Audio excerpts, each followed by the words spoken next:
Yeah, done with my Oreo. Okay, good. Do we really know what happened? The brother did. The brother, that's what I thought too. I mean, that seems like kind of obvious. Hey, do you want to talk about death? Yeah. I mean, Murdery thingy. You're ready. I'm always ready. Oh. I'm ready, Freddy. Throw it down. My name's Mario. My name's Chloe. Not Freddy. Welcome to Mystery Murdery Thingy. It's the podcast. Where we talk about mysteries. And murderies. And thingies. I got a good thingy one this time. Thinga. Because I was getting kind of tired of talking about murder all the fucking time, so. Well, I have a mystery. Cool. And the it could be murder. I mean, Okay, you're going to go first. No, I think I've you should go decided. first. No, you should go first. No, you should go first. I think it's the first time we've wanted the other one to go first. I can go first. I don't care. Well, just because I went first last time. I did you? I don't even remember. I think so. I never remember. I'm pretty sure I went first last time. Okay. I want to listen to your story. Okay. So We are just starting off. All right, let's do it. It's What? we're not the most highly produced podcast. It's cool. We're We are recording in a tent right now, so It's not a tent. a fort. It is a blanket fort, homemade. We thought we'd try a blanket homemade fort this time, y'all. So we'll see how We're it goes. experimenting. We like experimenting with our sounds. We're constantly doing it every fucking episode. We like experimenting out of context. I know, right? All right. We like experimenting. Okay, I'm so excited. I'm talking about a medical mystery this time because yes. we decided I was going to do a medical mystery. Is it gross? No, it's not gross at all, actually. Aww. But it is weird as shit and pretty cool. And it's this thing called, okay, so there's like two names for it, okay? One's kind of old-timey, even though it's not from that long ago, and one's like kind of newer. So it's called hyperthymesia. Okay. Okay. And it's also referred to as Highly Superior Autobiographical Memory, or HSAM. So Highly Superior Autobiographical Memory.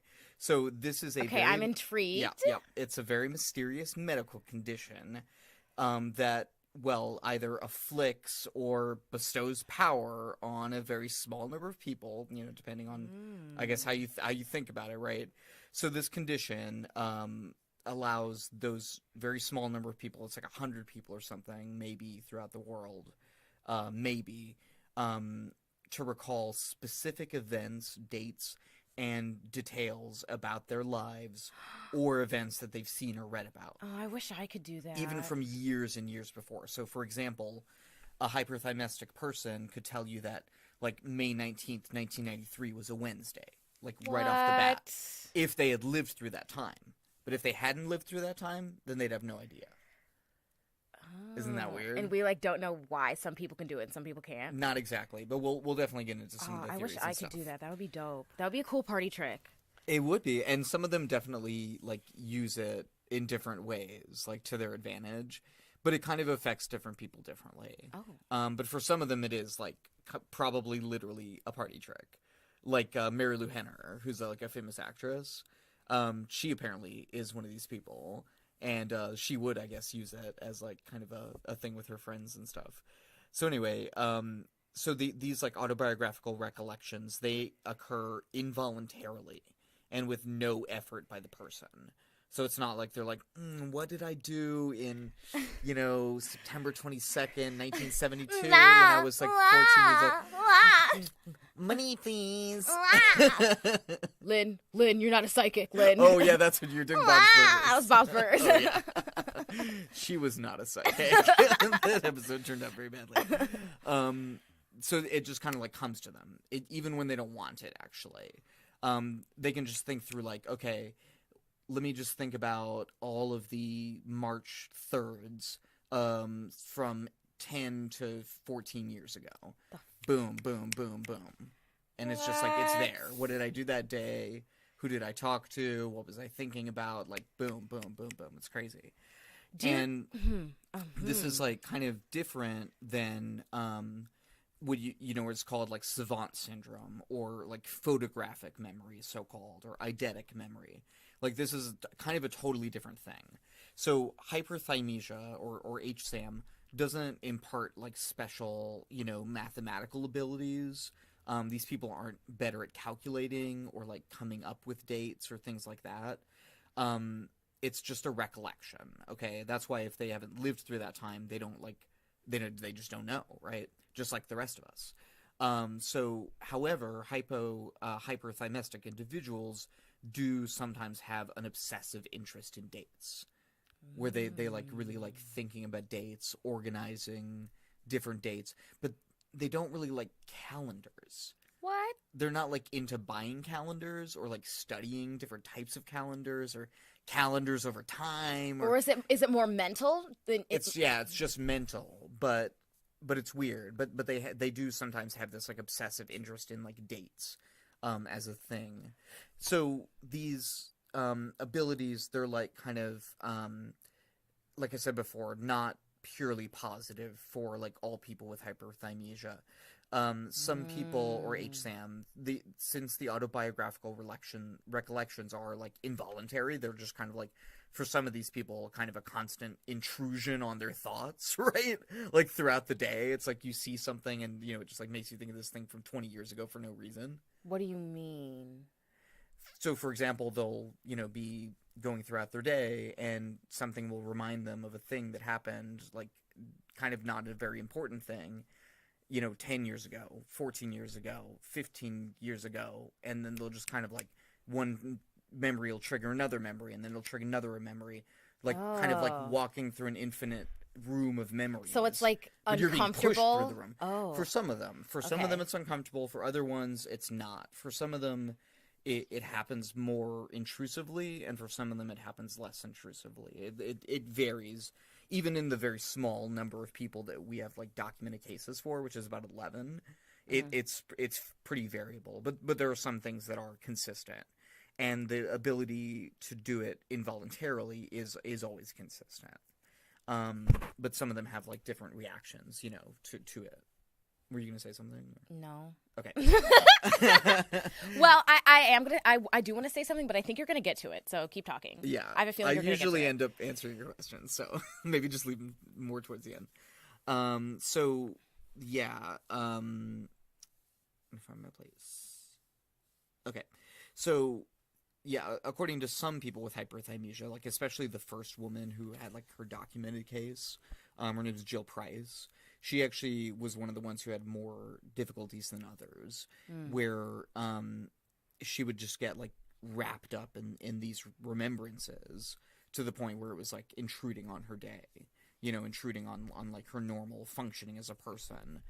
And you know, it's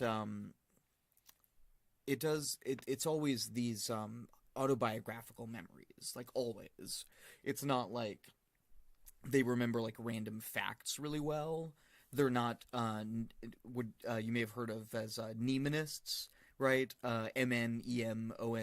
I don't. It's people who can remember really well, like the guy who can remember pi out to over 15,000 digits or something, or there's this Russian guy who was able to memorize like huge sets of data just like looking at them once. Or there was a woman who was a musical mnemonist who could listen to a piece of music and then play it on the piano after one listening, like a Schubert sonata or something, you know, a 20-minute piece of music.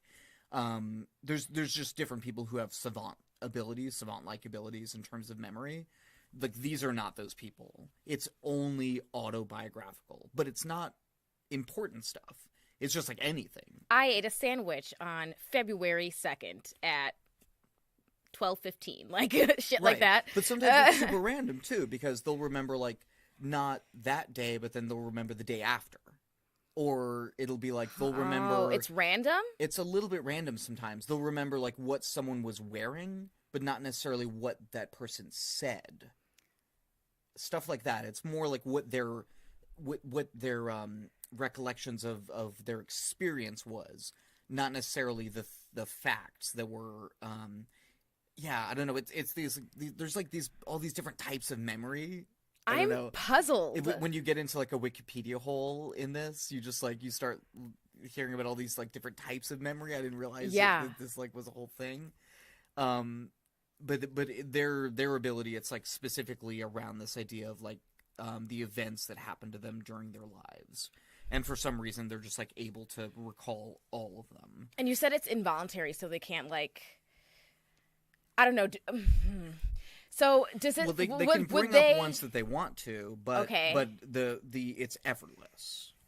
You know, it's not like they're like trying to remember. It just comes up automatically, always. So what about like a very special day to them? Do they remember everything that happened that day, or and also the days that aren't special?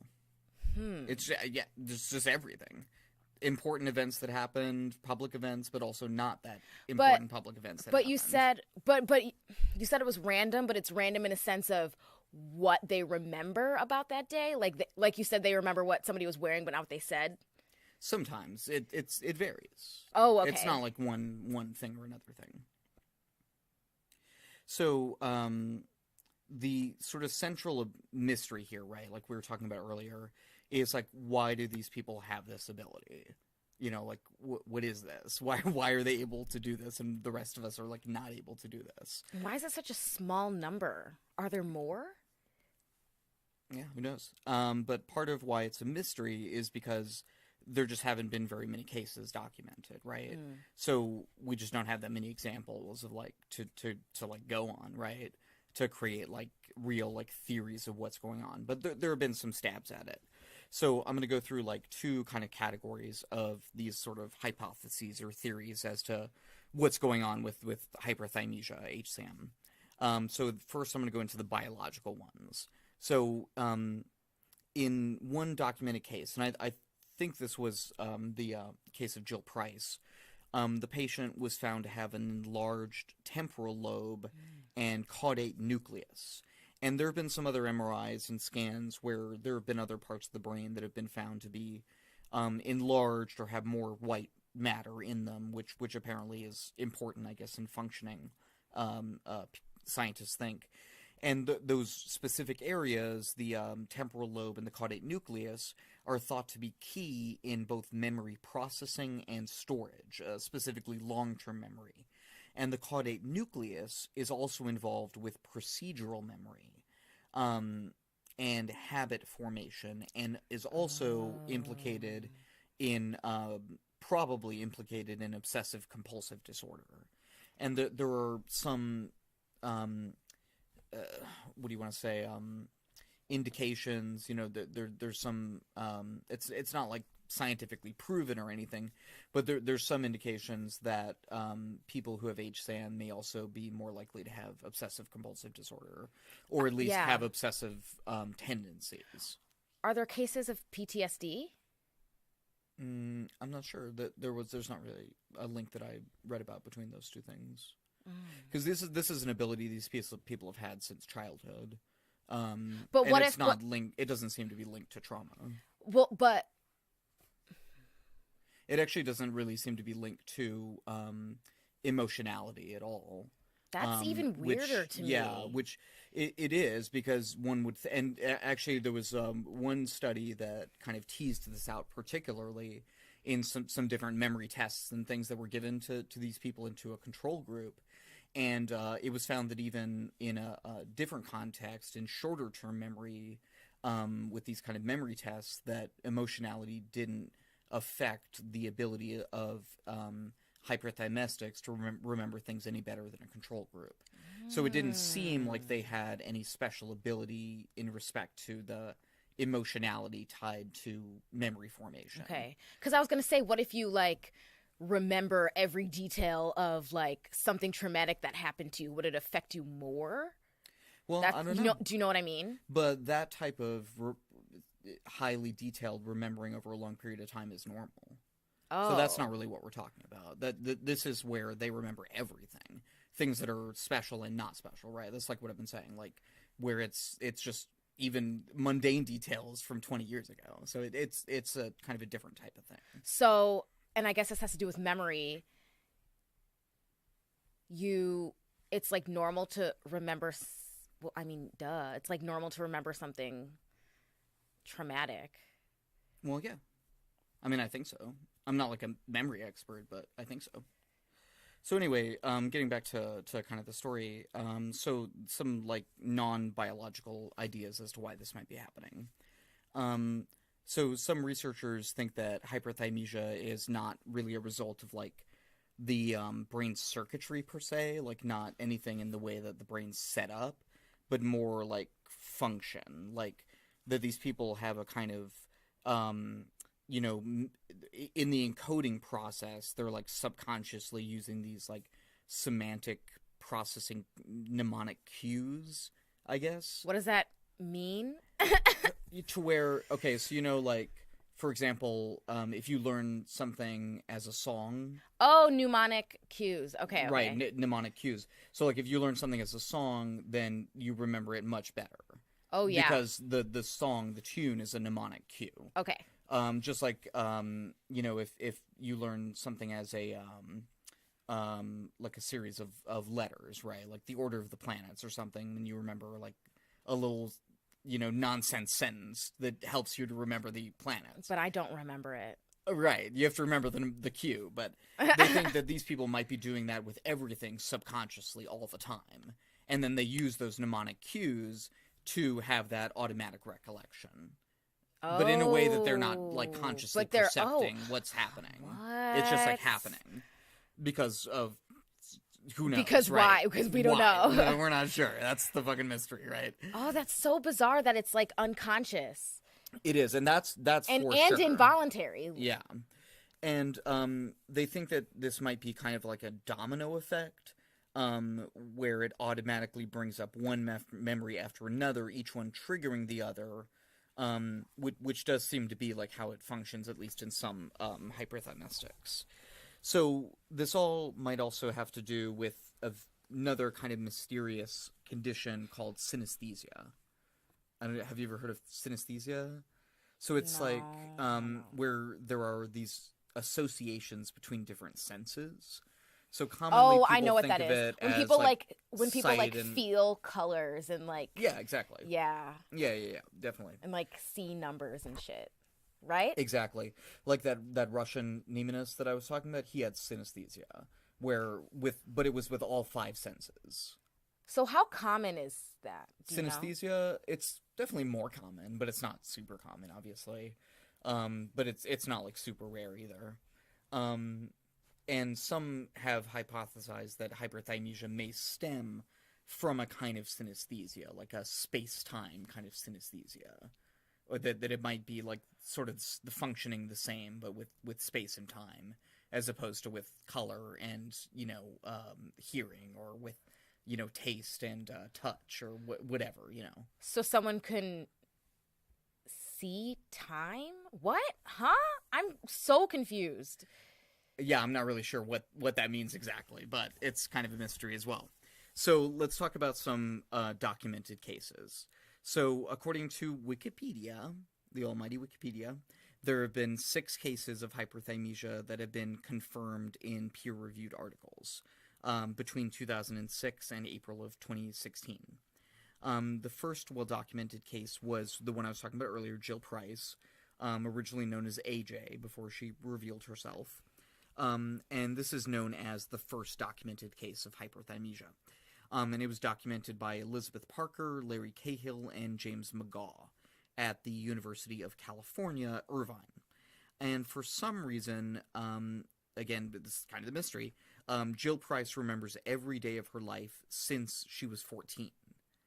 What? And that's the other weird thing about this, that it's always like some kind of random day in like their early teens, usually. Like some it's 10, Puberty, some it's maybe? 11. It might be puberty, but there's one who they claim it's from birth.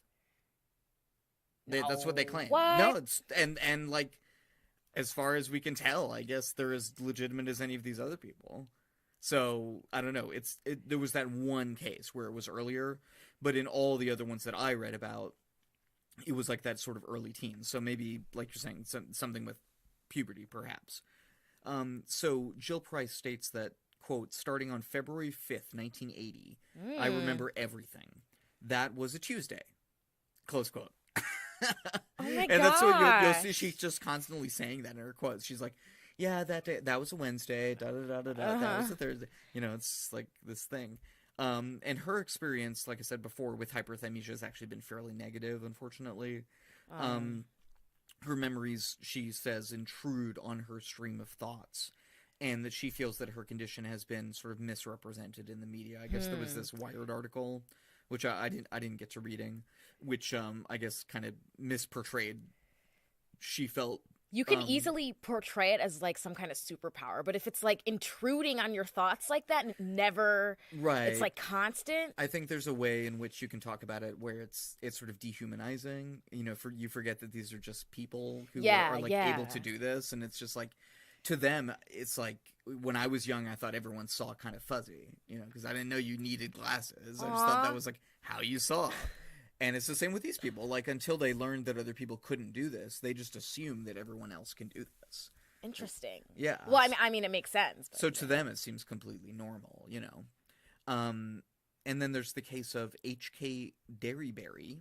Is that a fake name? I don't think so. I like it. His case was reported in June 2012 when he was about 20 years old. And he claims that he can recall every day of his life since 11. He was born prematurely at 27 weeks and just over 2 pounds. Doctors did not think he would survive. He had a severe brain hemorrhage while in neonatal care, which caused cerebral palsy and congenital blindness. He's been blind his whole life. And he claims that his memories are rich in sensory and emotional detail. Wow. And are perfectly clear, whether old or new, but with no visual content. Yeah. Oh my God, this is like unfathomable think to about me. That. Think about remembering like touching something and then making you feel a certain way, but specifically on a day 10 years ago. But it wasn't important.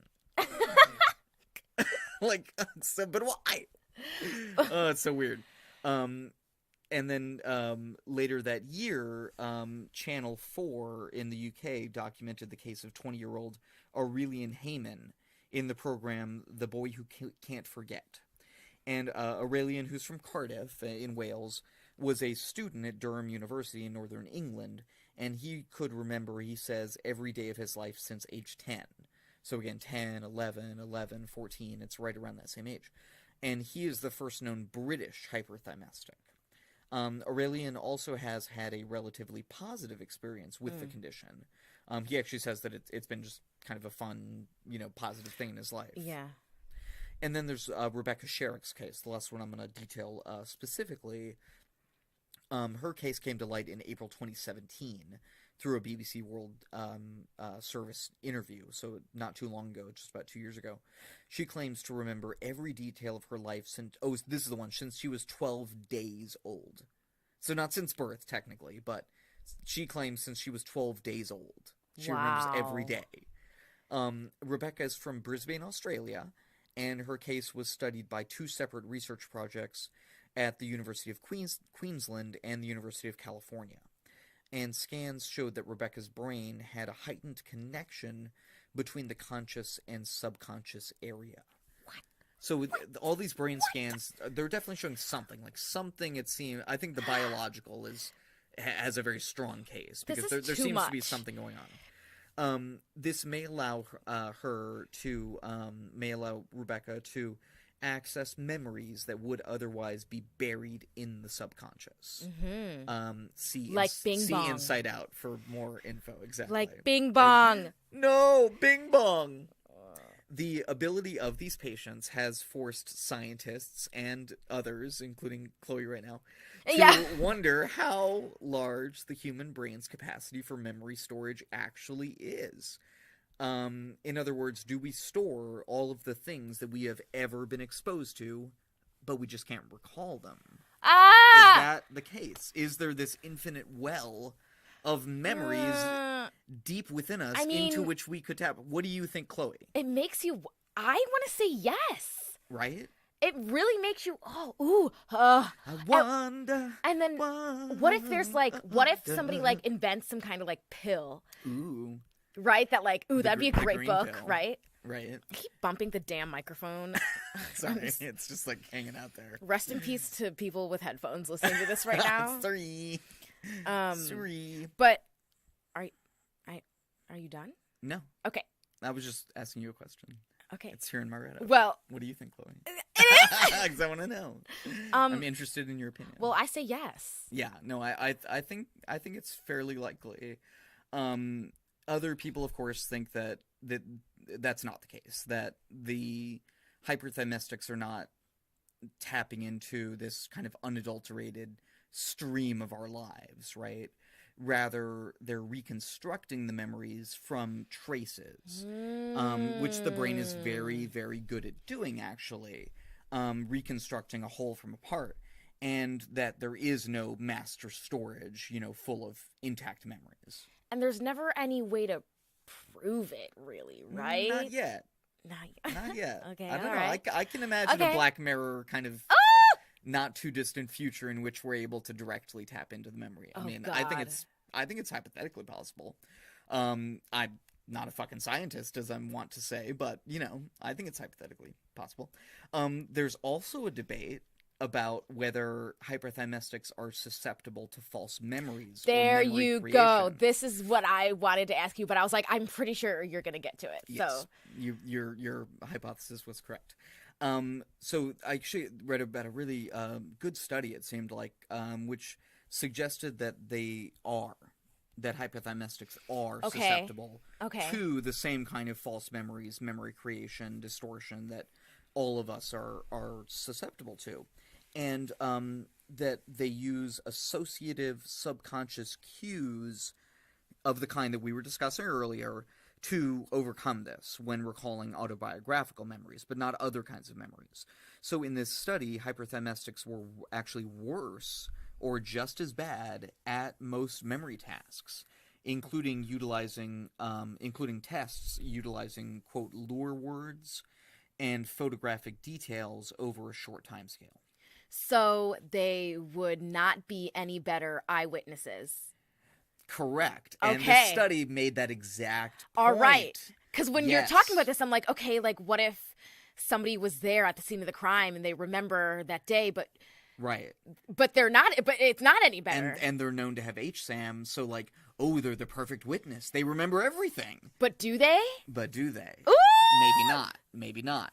I'm going to close with a quote from that study. Quote, "Finding false memories in a superior memory group suggests that malleable reconstructive mechanisms may be fundamental to episodic remembering. Paradoxically, HSAM individuals may retrieve abundant and accurate autobiographical memories using fallible reconstructive processes." Close quote. So it's kind of a paradox. Right. It's not that they have perfect memory. It's not that their memory doesn't function exactly the same way our memory functions. It's just that overlaid on top of that is this ability to perfectly, seemingly remember autobiographical details. And we don't really know why. Oh, It actually just deepens the mystery. This is so bizarre. Because you can't explain it by some kind of fundamental difference in the functioning of their memory as opposed to ours. Right. It seems like. Now, a lot more studies need to be done, a lot more case studies, things of that nature, but up to this point, it's very much a mystery. A memory mystery. Mystery, a medical memory mystery. Mystery, memory, mystery. And that's my goddamn mystery. That was a good one. Thank you.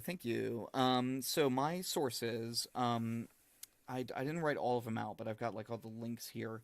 So first of all, Ashley Lewis at Reader's Digest, Wikipedia, of course, the Diagnosing HSAM page on healthline.com, and then Aurora Laporte, Aaron Matfeld, Heather Dickinson, Anson, James Fallon, Craig Stark, Frithjof Krugel, Larry Cahill, and James McGaw. Damn. Writing in Neurobiology of Learning and Memory. And then the study that I just mentioned, here, let me see if I can get to it real quick to read, because there's a number of researchers in this one as well. Oh my God. These are all, they're group projects, right? Why don't you say one person in et al? Lawrence Petahis, Stephen Frenda, Aurora Laporte, Nicole Peterson, Rebecca Nichols, Craig Stark, James McGaw, and Elizabeth Loftus.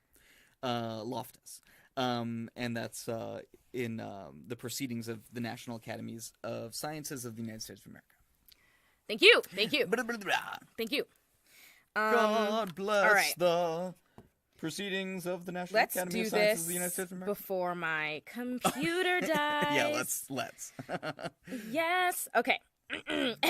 Let me just clear my throat here. So Gotta make some dad sounds real quick. I'm talking about. Ruffle.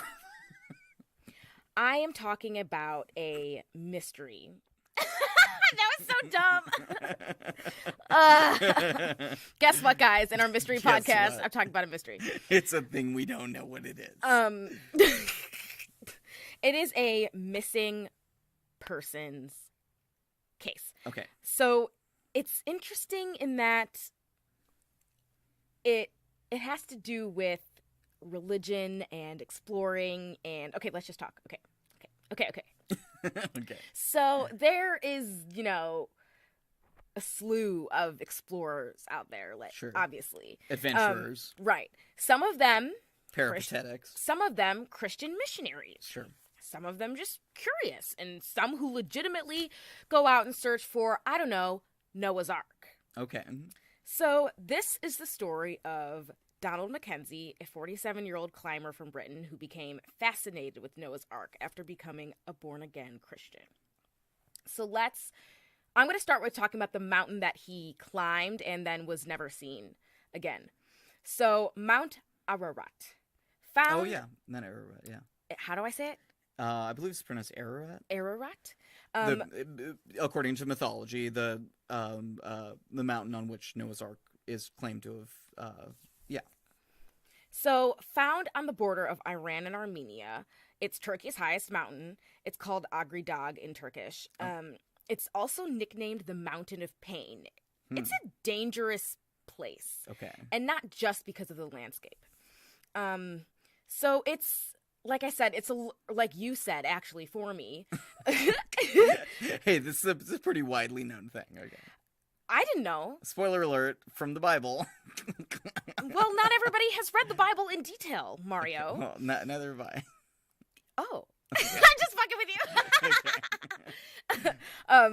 you. It's a lure. Sorry. I just grew up Catholic. Now I Sorry. have the my, giggles. My growing up Catholic. I mean, I grew up privilege. Catholic, but I had never heard of this place. Oh, okay. So it's alluring because it's mentioned in the book of Genesis. Quote, "Then the ark rested in the 7th month, the 17th day of the month, on the mountains of Ararat." So some people look at this as the general region, like maybe it's over there, but some people literally think that it's on the mountain. So, and people have been flocking to this place for years, thousands of people every year, looking for the ark. And sometimes they're individual projects, and sometimes they're well-funded, sponsored, hundreds of people planned expeditions. I wonder if there's ever been a Discovery Channel series or whatever. Maybe. There probably has. I mean, Oak Island, Mount Ararat. Oh, God. We could... Oak Island. Maybe the Oak Island guys can take Oak a Island stab is at it. ridiculous. My dad loves the Oak Island show. I feel like most people like your dad enjoy... But I think he even knows that it's bullshit. But anyway. It is interesting, but... It is. And there is a real historical thing that it is tied to, as we talked about on the pod, of course. But sometimes as an actor, I watch it, and sometimes they find shit, and they hype it up to be this huge thing, and I'm like, that's a pebble. It's just a rock. Oh my God, you guys petrified wood! And yeah, and they have the music in the background. It's all edited perfectly. Yeah, it's doo-doo-doo. We're gonna take it to our experts over in blah blah blah blah. After the commercial. Yeah, right. And they hype it up to be this big thing. Oh my God, I bumped it again. I'm sorry. I'm just messing up the whole episode. All right. So there is a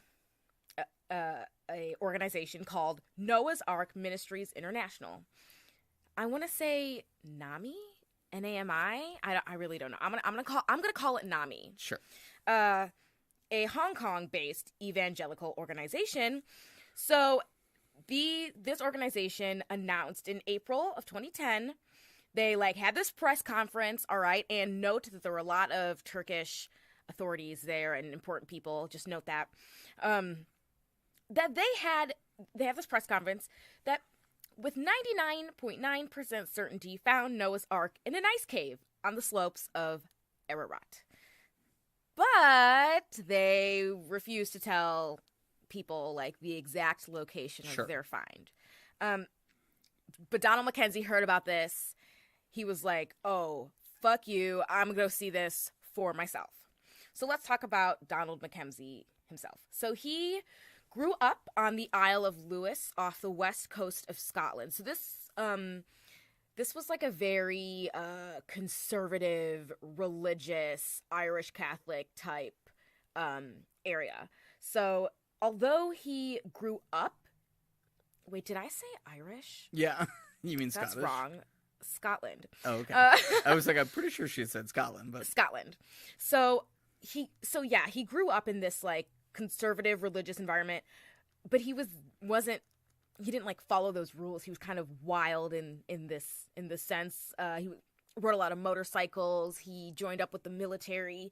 Hung out at the Harley Davidson shop. I mean, we were just talking about that. He drank a lot, got in a lot of bar fights. So he became a born-again Christian after his brother Derek convinced him to. So he kind of hit rock bottom, got in another bar fight, another drunken brawl, and his brother was like, yo, like, it's time to get your shit together, dude. So that's what he did. He kind of became, like, a self-employed missionary at this point. He traveled all over the place. He traveled to Syria, Israel, and Turkey, and he preached the Bible. He spread the word of God. And beginning in the early 2000s, that was when he started making his regular trips to the mountain in search of the Ark. So it was something that he was always fascinated, by. But after the press conference, that was when he really was like, I'm really going to do this. So he funded his trips through these like short-term laboring jobs just here and there. He kept costs really low. He climbed alone or with a trusted local friend. But he had this unshakable belief that the Ark was on the mountain. So he actually traveled and climbed for 4 years before venturing alone for the first time in 2006. But it left his friends feeling kind of uneasy. They were like, I don't know if this is a good idea. You don't have the best gear. He wasn't like an experienced mountain climber, I'm assuming. Right. He was more of an amateur. That's what it seemed like. Before he started climbing for about 4 years before he went on this expedition. So he climbed the north face of the mountain, which is much more dangerous than the south face. It's filled with dark pits, ice slopes, crevices, very dangerous. It's important to note that during this time, East Turkey had a lot of conflict. Still does. Specifically between the state and the rebels of the Kurdistan Workers' Party. Right. So, PKK. Right, the PKK. Right. So climbing the mountain was actually banned by the military in the 1990s, but was reopened to the public in 2000. So it was shortly after that the mountain was reopened that he started climbing. So even after it opened, it still wasn't this it wasn't a safe place. Sure. It's on the border between Iran and Armenia. There's still lots of conflict as people struggle for rights and recognition, stuff like that. There's firefights, roadside bombs, kidnappings. All these things are common. So like I said before, Donald Mackenzie was traveling to the mountain all the time. He made a lot of friends in the community, and he was familiar with the Kurdish culture and the people of the town. So Mackenzie had a complex relationship with the town that the mountain loomed over called Dogoboyazet. Did I get it? I think so. It sounded like the lady from Google. Right? So he unintentionally, I believe, created some tension. He would talk negatively about the Prophet Muhammad. You don't want to do that. Right. And about Islam in general. His friends were worried, and they were warning him, you need to be cautious because this is that's a very serious thing. So let's get into his disappearance. Okay. The last his family heard from him was when he called up his older brother from Turkey, late September 2010. Told him that a storm was just dying down in the mountain, that he was going to go cook some dinner outside his tent. But he hasn't been heard from since. So lots of searches were done. A sewing kit, a pocket telescope, and a business card with an Isle of Lewis address were later found at an abandoned campsite above 13,000 feet, but they never found him. And like I said, there've been numerous searches for Mackenzie, but a body has never been found, like, Wow. even to this day. Just disappeared without a trace. Yeah. Wow. And it's like people do get lost in things, but it's more common to find a body than not. Right. So it's eerie. It's very eerie. And it's also not like in the like Himalayas or something where it's buried in snow, right? Exactly. You know, there's seasonal Well, flaws, I'd there, imagine. yeah. I think I read that a blizzard stopped him a couple of times, but Okay. he carried on. Yeah. So he was reported missing, but there wasn't a huge investigation. The family feels that more could have been done on like an official Sure. level. The Turkish officials kind of looked into it, but they looked at his disappearance as like that he got what was coming to him. They were like, Sure. he shouldn't have been up there anyway. He didn't have a permit. He was climbing illegally. He got what was coming to him. End of story. He also, I just said that. Yep, he didn't have an official permit to climb. He wasn't there officially. He shouldn't have been. No, I'm just kidding. Wasn't there officially, didn't have a permit, illegal, did not have a permit, was there not officially. Why did I write the same thing 8 times I in my mean, write-up? the mood. So technically, we don't even know if he died or not. yeah, Technically. I guess that's true. Because it's not clear whether he died or No body. died of an accident or Right. was killed, Right. murdered, possibly. Very possibly. Some argue it's too dangerous to go out looking for him any further. Sure. Sending military people up there could also put them at risk for conflict with the PKK. There's a lot of territory over there. So many things inspired Donald Mackenzie's search for Noah's Ark, but one of them, like I said, was that NAMI claimed that they had found it, the organization. So his campsite was found close to where that they claimed that they had found the Ark. It was called the Red Canyon. So the Noah's Ark community, what's it stand for again? Noah's Ark Maintenance Institute. Ministries International. Right. Maintenance Institute. So they released this video showing men in hazmat suits pulling out planks of wood from an ice cave. Guess what? It was fake. It was all totally fake. It was a huge hoax. Fake. So Abdullah Kaya, a mountain guide who claims to have worked with the Noah's Ark Ministries International mission, says that he kind of helped. In October of 2009, quote, "We brought the wood of an old boat here from Erzurum, which is a neighboring state. We took it up Ararat and put it inside an ice cave," end quote. But he claims that he left, that's all he did, and he wasn't really told what was going on. Okay. And he left before things really got heated, before there was total deception. But he says that the 6-person team that perpetrated the fraud received, quote, big money. Big money, big money, big money. I mean, but like, think about it. Like, whoever discovers Noah's Ark, they're gonna get paid. Well, yeah. I mean, if there is such a site that could be interpreted as Noah's Ark, yeah, of course. So local guides began suggesting that the discovery was a hoax orchestrated by one of their colleagues, Ahmet Ertugrul, a.k.a. Parachute, who was hired by NAMI. So the theory is that he went in and he did a deal with the Turkish government, and the plan was to build a museum with this ark and gain even more tourism. So discussion of the ark brings in tons of tourists. The town of Dogobayazit has a population of about 100,000 people, but it has about 4,000 tourists every year. And the article that I read talked about how the tourism and that is what maintains their economy. Without the tourists, the horsemen wouldn't have any work. Sure. The hotels wouldn't have any work. Taxi drivers, no work. It's restaurants, no work. It's a big part, of their economy.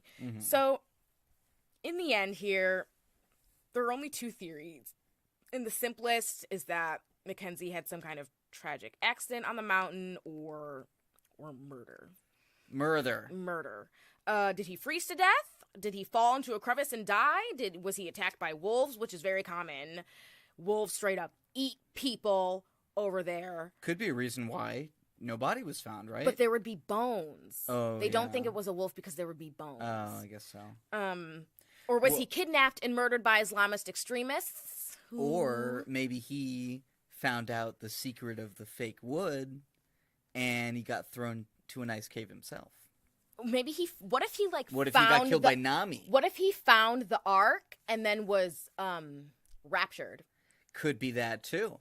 Maybe he's chilling with the big J up in upstairs. Maybe, up in the upstairs. Maybe it's a happy ending and he is living an eternal life at peace. Maybe he's with all the Mormons in heaven. But in all seriousness, it's a weird. It's pretty tragic too. It is tragic. It's a weird case. Very. It's a good one. It is a good one. So my sources are A Mystery on the Mountain of Pain. That's what the title of the article is called, right? From a website called Roads and Kingdoms, and the article was by Patrick Wrigley, and then an Irish Times article by Stephen Starr, which is a great name. It's a great name. Very, very, very big right now, Stephen Starr. But yeah, very, Donald very Mackenzie was big in that community. He caused some trouble, but he went out looking for Noah's Ark a lot. He had a lot of faith in his heart. Well, I mean, very adventurous soul. If he did die that way, I mean, he died truly doing what he loved, right? Yeah. So, yeah. Yeah. What else can you ask for, I guess? Yeah. Still tragic, for sure. Okay, you ready for some weird shit in the news? Weird Sorry. shit in the news. Okay, let me pull it up. Okay. I've got some crazy. I mean, so should we do I'll do one, you do one? Or? Yeah, because both of us have two, right? Okay. Yeah. So I want to just talk about a couple. I don't have any specific stories. They're just some weird things that have been happening recently. In the Donalds. In his area of things. Not getting political here. This has nothing. Neither of these really has anything to do with politics. Okay. So the first one though. Okay. So from a completely apolitical perspective, the Donald is a huge liar. He's a compulsive liar, and he's a lying liar who lies. I mean, it's not political at this point. No, it is an established fact. Weird thing though, he's lied 3 separate times about the fact that his father, Donald Trump's father, Fred Trump, I heard about this. was or was not born in Germany. He was not. Fred Trump and a Washington Post reporter found the birth certificate, literally Fred Trump's birth certificate from the Bronx, where he was born. Far from Germany. In the Bronx, not in Germany. Yet, was it yesterday, I believe, the Donalds again stated that his father was born in Germany. Not true. Very weird. Don't understand it. Is he having a stroke? Is there something mentally wrong with him? I'm not sure. I'm not a fucking doctor, but very weird. Anyway, now you go. That was it. That's all I had. You go for that one. So it's weird. The title to this article is "Man Chokes Cashier for Putting Chips and Canned Goods in Same Grocery Bag." Wait, say that one more time. Man chokes cashier for putting chips and canned goods in the same grocery bag. So this happened in Pennsylvania. I agree. I mean, I'm just kidding. don't crush my chips, dude. Right. This happened in Pennsylvania. This guy totally lost his cool over how a store clerk was bagging his groceries. He actually choked the cashier. Wow. Police noted in a criminal complaint that Bauer explained to officers he had asked the clerk not to, quote, throw his groceries around, end quote. The man said he had several bags of chips and, quote, didn't want them to get all smashed up, end quote. And who could blame him? I mean... Except for the state of Pennsylvania. Yeah. Was it in Philly, or? Sounds like a Philly story. Fairview? Okay, maybe it's a suburb, I don't know. But... Sounds like an episode of It's Always Sunny. He walked away, turned and asked him, do you have a problem with me? Because I have a problem with you. Oh, God. Oh, wow. And then he was attacked, grabbing him around the neck and shoving the clerk against the cash register while calling the victim an idiot. The clerk was able to push Bauer away while a manager called the police. Called the police. I'm Trisha Takanawa. The issue with the chips, just send him over the edge. He was charged with... Oh, my I feel God, like this fucking article. Listen to this. The man was charged with simple assault. Next time, he might consider Pringles. Who wrote this? Maybe bag him yourself, douche. Adam Frisk, my guy. Thanks, Adam. Thanks, Adam. My other weird shit in the news is, weirdly, a woman gained entry into Mar-a-Lago this weekend. Dude, this is bizarre. Exceedingly bizarre. So, okay, I want you to explain it to me. Appears to be a Chinese national. So this woman, okay, she walks up to the Secret Service, right, outside Mar-a-Lago, and it's like, hey, of course this is all in broken English. I'm gonna go and use the pool, and apparently they thought that she was the relative of someone who was supposed to be there, so they thought, hey, pool, Mar-a-Lago, there's a pool here, should be fine. Is Mar-a-Lago what his estate is called, or is it a country? Or is it an island? It's a country club. Oh, it's not an island or it's a country club. Yeah. It's a country club. I didn't know that. It's in I don't remember, Hollywood or Palm Springs or some fucking where in Florida. I thought it was like in the Caribbean. No, it's in Florida. So anyway, this woman is escorted to the front desk and starts speaking with the front desk lady, who appears to be a trained FBI officer. I'm not totally sure. Nice. But she appears to be a very capable woman. That's the one thing everybody agrees with in this story, even the Donald. She definitely did the right thing. She questioned the apparently Chinese woman, and who stated that she was there for a conference of some kind for Chinese people, something. Nothing like that was happening that day at Mar-a-Lago. It did not exist. So from that, the front desk lady discerned that might be something weird going on here. And she called the Secret Service back and was like, hey, you probably want to, like, take another look at this. Like, I'm not in the Secret Service. This is not my job. But maybe you should do your job a little bit better. Because right now I'm doing it. So they find that this woman, not only did she not have a bathing suit with her, not only did she not I'm going to go to the pool fully clothed. Right. Not only did she not have any relation to anyone who was a member there, she had 2 passports, a laptop, a hard drive, 4 cell phones, and a thumb drive with malware on it.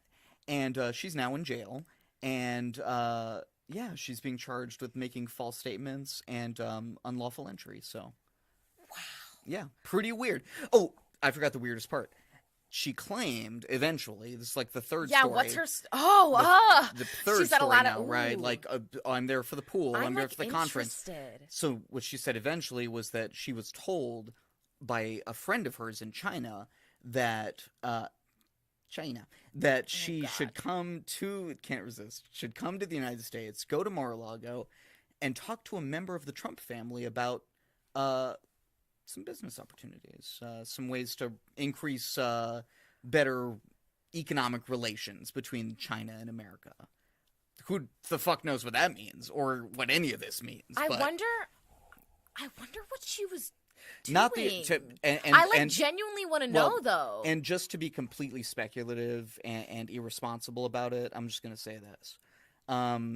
So just keeping in mind this is irresponsible speculation. Not the first time that a member of the Trump family has had some indications of some untoward doings, perhaps vis-a-vis China. By far, not the second or third either.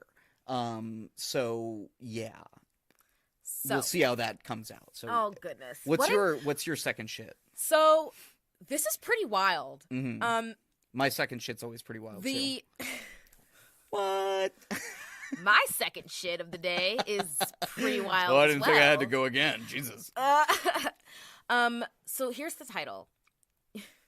Judge declares... Stop. Okay. Judge declares mistrial in alleged Alexandria werewolf killing after jury can't reach verdict. This is actually serious. This is very, very serious. It's quite bizarre. So there was the jury had deadlocked, and a mistrial was declared in Northern Virginia in this murder case. So the judge, straight up dismissed the jurors. Happened last Wednesday. There were 3 days of deliberations in the Alexandria Circuit Court in the trial of 34-year-old Pankaj Bhasin. So he was charged with murder in the July 13th death of 65-year-old Bradford Jackson. He's just this average dude who manages a window store. His neck was broken and he was stabbed more than 50 times with a box cutter. Brutal. So prosecutors and defense attorneys, they agreed that Bhasin was mentally ill, but prosecutors disputed whether or not he was legally insane, and that was the mistrial. Sure. Because there's a certain standard, and yeah. So he thought that the guy he was stabbing was a werewolf. Or so he claims. It's a very, very weird thing. Yeah. It sounds very Said weird. he thought his victim was a werewolf. Senseless death. Yeah. Senseless death. They said he was suffering from delusions, and he checked out of a mental hospital near his New Jersey home, but there's a lot of misconception when it comes to declaring. It's not easy being declared legally insane. Right. It's a complicated issue. Yes. And of course, as we should always say, people who have mental instabilities or otherwise, deficiencies or whatever, are, typically the victims, not the perpetrators of violence. Yeah. So, always keeping that in mind. So they agreed that he was mentally ill. Look at this murder. But the matter of the fact is, was he insane on July 13th when he committed the murder? Right. Was he aware of his actions? Was he aware of right and wrong, on that day in the moment? It's fucking hard. Yeah. Right. To prove one way or the other. Yeah. But the burden of proof, if I'm not mistaken, is on the defense in that situation. But I'm not totally sure. Because essentially his guilt is proven in the sense that, no one's disputing that he did this thing. It's just, was he legally responsible or not? Yeah. It's a complicated issue. So, but weird, very weird. Quote, I don't buy it. He parked around the back. He walked to the front and he's trying to say he's killing a werewolf, end quote. Jackson's friend Aaron Kennedy told the news. I don't know. Wrong place, wrong time. Yeah.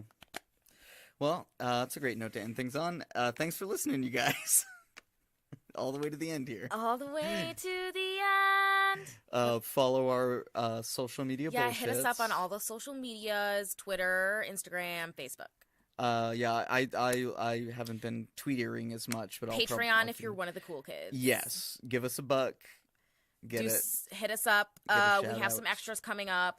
Yeah, we're going to do another extra segment this weekend. A little hint, I'm going to talk about Nipsey Hussle. Oh, yeah. There's a lot going on over there. So if you want to hear my take and hear what's going on.